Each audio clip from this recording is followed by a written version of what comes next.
السلام عليكم ورحمة الله. معكم رادر فور البيست. واليوم راح أتكلم عن أهم التعديلات اللي ممكن تسويها حق دبابك. أول شيء نبتدي بالحماية. عندك حماية الراديتر من قدام، عبارة عن شبك يحملك الراديتر عن إذا كنت في الهايوي صادق حصى أو حشرات ما تحفزك في شكل الراديتر، فيكون راديتر سليم. ثاني شيء عندك اللي هو حماية من على الأطراف، إن اليمين واليسار نفس الشيء. وعقب ذي عندك بعد الفريم سلايدر، بس الحين ما وصل.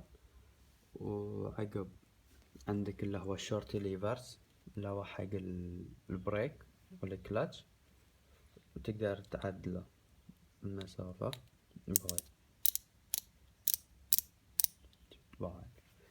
عقب عندك اللي هو الفندر الميتر كت، بدل لا تاخذ الستوك يكون حده قبيح، تغير الفندر الميتر وتاخذ معاه اللي هو سكنير، لأن السكنيرات الأصلية حدها قبيحة. والأهم اللي كل من نحبه دبة الصوت. طبعا أنا أخذت أكرابوفيتش أو أكرابوفيك. ذي الدبة كانت الأرخص بينهم فأخذتها.